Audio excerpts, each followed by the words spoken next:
ఇలాంటి మనుషులు కూడా ఉంటారా అనిపించింది. నిజంగా ఆయన అంటాడు 1,72,00,000 ఇస్తా ఉన్నాము అని చెప్పి. నాకు ఆశ్చర్యంగా నేను అడుగుతా ఉన్నా, అయ్యా లోకేష్ గారు, ఈ 1,72,00,000లో మీరు ఏదైతే మాట్లాడుతూ ఉన్నారో ఆ ఎంప్లాయీస్కు రైట్ఫుల్గా వాళ్ళకి రావాల్సిందే కదయ్యా నువ్వు ఇస్తూ ఉన్నావు, ఎక్స్ట్రా నువ్వేమి ఇస్తూ ఉన్నావు అని చెప్పి నేను అడుగుతా ఉన్నా. ఈ ఎంప్లాయీస్కి రావాల్సిన గ్రూప్ ఇన్సూరెన్స్ అయితేనేమి, ప్రావిడెంట్ ఫండ్ అయితేనేమి, గ్రాట్యుటీ అయితేనేమి, రిస్క్ ఇన్సూరెన్స్ అయితేనేమి, వీటి నేపథ్యంలో 1.45 crores వాళ్ళకే రావాల. ఆ తర్వాత కంపెనీనే మరో 25 లక్షలు ఇస్తూ ఉంది. అది కూడా విశాఖపట్నం స్టీల్ ప్లాంట్ కంపెనీయే ఇస్తూ ఉంది.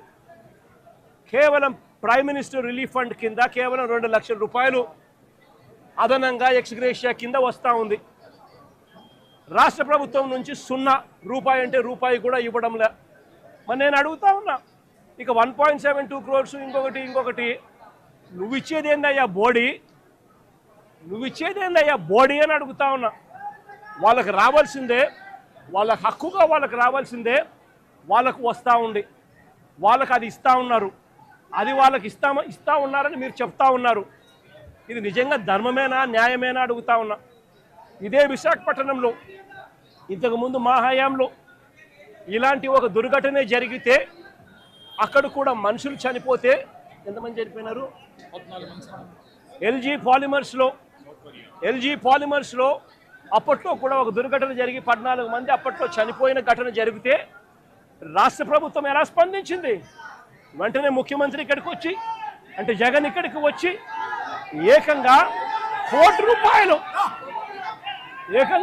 రూపాయలు చనిపోయిన కుటుంబాలకు ఇచ్చి ఆదుకున్న పరిస్థితులు బహుశా దేశ చరిత్రలో ఎక్కడా కూడా జరగలేదేమో. ఒక్క ఆంధ్ర రాష్ట్రంలో జగన్ ముఖ్యమంత్రిగా ఉన్నప్పుడు చోటు చేసుకున్న ఘటన. ఏకంగా ₹1,00,00,000 వాళ్ళకు ఇచ్చి ఆ కుటుంబాలకు తోడుగా ఉండి ఆ వాళ్ళ సభ్యులు చనిపోయిన వాళ్లకు ఉద్యోగాలు కూడా మళ్ళీ ఆ కంపెనీలో ఇచ్చేట్టుగా వైఎస్ఆర్సీపీ ప్రభుత్వం అప్పట్లో అడుగులు ముందుకు వేసి చేయించింది. నేను అడుగుతా ఉన్నా, ఈరోజు ఈ ప్రభుత్వం, చంద్రబాబు నాయుడు గారి ప్రభుత్వం స్పందిస్తూ ఉన్న తీరు నిజంగా ఎంత అన్యాయంగా ఉంది అని ఒక్కసారి మనస్సాక్షిని అడుక్కోండి మీరు అని చెప్పి నేను కోరుతా ఉన్నా. ఈ ప్రభుత్వాన్ని గట్టిగా డిమాండ్ చేస్తూ ఉన్నాం. వాళ్ళకి రావాల్సింది వాళ్ళకి ఇప్పించడంలో నీ గొప్పతనం ఏమీ లేదయ్యా. వాళ్ళకి రావాల్సిన 1,72,00,000 ఏదైతే ఇస్తా ఉన్నారో, 1,45,00,000 వాళ్ళకి రావాల్సింది ఏదైతే ఇస్తా ఉన్నారో అది గొప్పతనం. నీ గొప్పతనం ఏమీ కాదు. కంపెనీ నుంచి కేవలం 25 లక్షల రూపాయలు మాత్రమే ఆ ఎంప్లాయీస్కు వస్తూ ఉంది.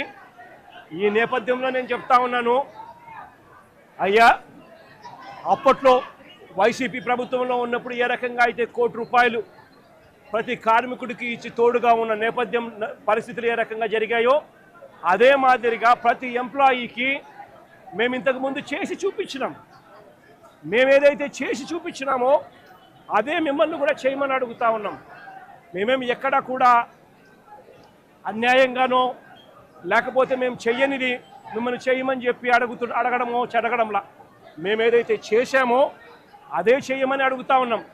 వెంటనే వాళ్లకు ఈ 1,45,00,000 అదనంగా వాళ్ళకి ఏదైతే వస్తూ ఉన్నదో దాంట్లో నీ ప్రమేయం ఏదైతే లేదో వాళ్ళకు సంబంధించిన group insurance, provident fund, gratuity, risk insurance ఈ రూపేణా వాళ్ళకు వస్తూ ఉన్న 1,45,00,000 ఏదైతే వస్తూ ఉందో దానికి అదనంగా మరో ₹1,00,00,000 ఖచ్చితంగా వాళ్ళకి ఇవ్వాలి.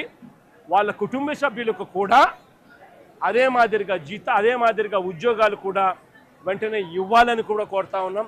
అదే మాదిరిగా నా పక్కన చెల్లి భాగ్యం ఇక్కడే ఉంది. వాళ్ళ కుటుంబం కూడా ఇదే మాదిరిగానే సంవత్సరం 14 నెలల కిందట 14 వాళ్ళ భార్య ఇక్కడే ఉంది.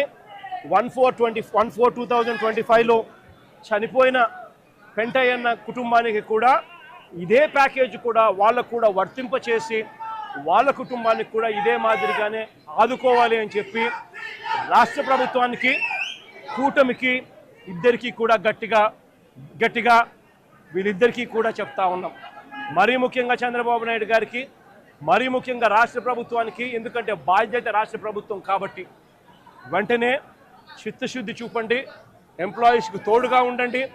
మీరు కూడా అసెంబ్లీలో వైఎస్ఆర్ కాంగ్రెస్ పార్టీ తీర్మానం చేసినట్టుగానే మీరు కూడా ప్రైవేటైజేషన్కు వ్యతిరేకంగా అసెంబ్లీలో తీర్మానం మేము చేసినట్టుగానే తీర్మానం కూడా చేసి కేంద్రానికి పంపి ఇది జరగకుండా కూడా ఆపే కార్యక్రమంలో చిత్తశుద్ధిని కూడా చూపండి అని చెప్పి కూడా గట్టిగా వీళ్ళందరికీ కూడా కోరుతా ఉన్నాం. ఇదొకటే కాదు, మేము ఇంత అడుగుతా ఉన్నా కూడా చంద్రబాబు నాయుడు గారి ప్రభుత్వంలో ఎక్కడైనా మానవత్వం లేక కోటి రూపాయలు ఇవ్వాల్సిన చోట వాళ్ళకు ఇవ్వని పరిస్థితి ఎక్కడైనా ఉంటే మాత్రం ప్రతి బాధితురాలికి, ప్రతి బాధితుడికి చెప్తా ఉన్నా, ప్రతి అక్కకు, ప్రతి చెల్లెమ్మకు, ప్రతి బాబుకు చెప్తా ఉన్నా, బాధపడాల్సిన పనుల కొంచెం ఓపిక పట్టండి. దేవుడి దయతో మన ప్రభుత్వం వచ్చిన వెంటనే ఒక నెల తిరక్క మునిపే కోటి రూపాయలు రాష్ట్ర ప్రభుత్వం తరఫు నుంచి వీళ్ళకి ఇచ్చి ఆదుకుంటామని చెప్పి ఖచ్చితంగా చెప్తా ఉన్నాం. అందులో మీకు కూడా ఉంటారు తల్లి, అందులో మీ కుటుంబాన్ని కూడా ఖచ్చితంగా అది వర్తింపజేసేట్టుగా కూడా చేస్తామని కూడా చెప్తా ఉన్నా. కాబట్టి అందరం కూడా మానవత్వం చూపాలి అని చెప్పి, మానవత్వం చూపుతూ ఆదుకోవాలని చెప్పి ఈ రాష్ట్ర ప్రభుత్వాన్ని గట్టిగా కోరుతా ఉన్నాం.